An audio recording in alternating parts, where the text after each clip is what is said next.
কলকাতা। স্থানীয় সংবাদ পড়ছি নমামি বসু রুদ্র। ছাত্র সংসদ নির্বাচনের ক্ষেত্রে কলকাতা হাইকোর্ট কলেজ ও বিশ্ববিদ্যালয়গুলিকে মামলায় যুক্ত করার নির্দেশ দিয়েছে। গতকাল দুই বিচারপতি স্মিতা দাস দে এবং সুজয় পালের ডিভিশন বেঞ্চ জানিয়েছেন, এ ব্যাপারে আগামী 10ই নভেম্বর পৃথক শুনানি করা হবে।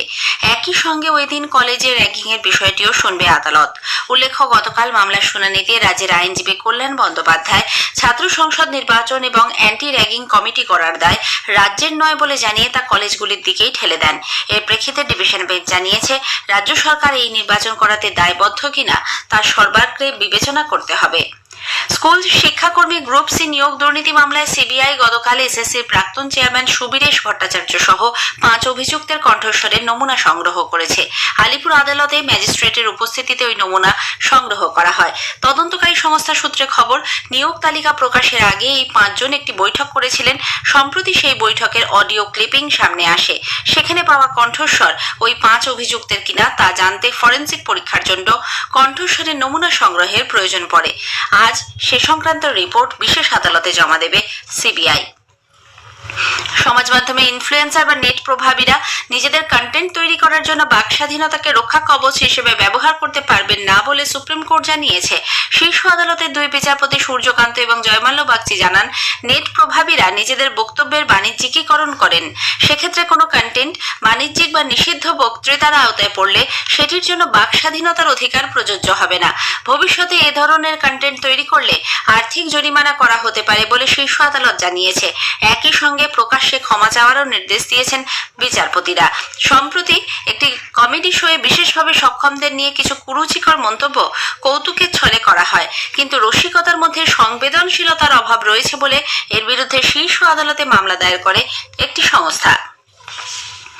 নদিয়ার কৃষ্ণনগরে যুবকের গুলিতে ঈশিতা মল্লিক নামে এক কলেজ ছাত্রীর হত্যার ঘটনায় পুলিশ এখনো পর্যন্ত অভিযুক্ত দেবরাজ সিংকে গ্রেপ্তার করতে পারেনি। তার সন্ধানে চলছে জোরদার তল্লাশি।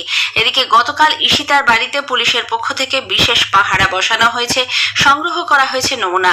অন্যদিকে বিজেপি জেলা সভাপতি অর্জুন বিশ্বাস এবং গণতান্ত্রিক মহিলা সংগঠনের প্রতিনিধিরা গতকাল ছাত্রের পরিবারের সঙ্গে কথা বলেন।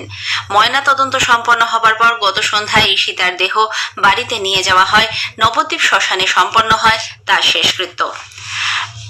ডায়মন্ড হারবার পুলিশ জেলার অতিরিক্ত পুলিশ সুপার মিতুন দের নামে ভুয়ো ফেসবুক অ্যাকাউন্ট খুলে অর্থ আদায়ের অভিযোগে পুলিশ 2 জনকে গ্রেপ্তার করেছে। পুলিশ আধিকারিকের অ্যাকাউন্ট দেখে সন্দেহ হবে না বলেই এ ধরনের প্রতারণার আশ্রয় নিয়েছিল দুষ্কৃতীরা। ভিন রাজ্য থেকে এই 2 জনকে পাকড়াও করা হয়। জানা গেছে, মিতুন দের নামে অন্তত 7টি অ্যাকাউন্ট খোলা হয়েছিল। ভারতের প্রাণী সর্বেক্ষণ সংস্থা ZSI বিজ্ঞানীরা পশ্চিমবঙ্গে কোলেম্বোলার 2টি নতুন প্রজাতি আবিষ্কার করেছেন। কোলেম্বোলা হলো মাটিতে বসবাসকারী ক্ষুদ্র সন্ধিপদ প্রাণী, যেগুলি মাটির স্বাস্থ্য রক্ষায় গুরুত্বপূর্ণ ভূমিকা পালন করে। এই গুরুত্বপূর্ণ আবিষ্কার পশ্চিমবঙ্গে জীববৈচিত্র্যকে আরো গভীরভাবে বোঝার পথ প্রশস্ত করেছে বলে অভিমত তাঁদের।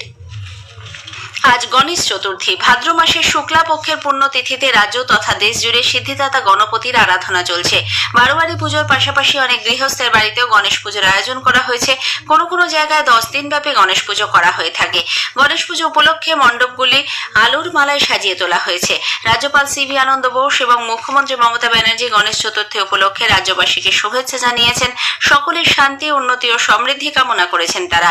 অন্যদিকে গণেশ প্রতিমা বিসর্জনের জন্য পূর্ব রেলের শিয়ালদা ডিভিশন আগামীকাল থেকে রবিবার পর্যন্ত চক্র রেল চলাচল নিয়ন্ত্রণ করবে।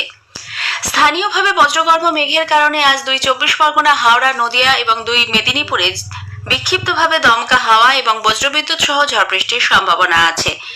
এদিকে বঙ্গোপসাগর ও ওড়িশা উপকূলের উপর তৈরি হওয়া নিম্নচাপ অঞ্চলটি ক্রমে পশ্চিম উত্তর পশ্চিম দিকে অগ্রসর হবে, তবে এর কোনো প্রত্যক্ষ প্রভাব এ রাজ্যে পড়বে না।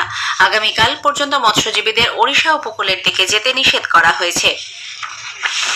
বাংলার কোয়েল বর আহমেদাবাদে আয়োজিত কমনওয়েলথ ভারোত্তোলন প্রতিযোগিতায় গতকাল বিশ্ব রেকর্ড করে স্বর্ণপদক জয় করেছে। এই প্রতিযোগিতায় 17 বছর বয়সী কোয়েল একসঙ্গে বিশ্ব রেকর্ডের হ্যাট্রিক করেছে। মেয়েদের ইউথের 53 কেজি বিভাগে কোয়েল মোট 192 কেজি ওজন তুলে বিশ্ব রেকর্ড করে, সেই সঙ্গে জিতে নেয় সোনা। এই বিভাগে আগের বিশ্ব রেকর্ড ছিল 188 কেজি। ক্লিন অ্যান্ড জার্কে 105 কেজি বিশ্ব রেকর্ড ভেঙে 107 কেজি ওজন তুলে কোয়েল, পাশাপাশি স্ন্যাচে 85 কেজি ওজন তুলে বিশ্ব রেকর্ড স্পর্শ করেছে সে। স্থানীয় সংবাদ শেষ হলো, এরপর গ্রামীণ সংবাদ 12টা বেজে 30 মিনিটে।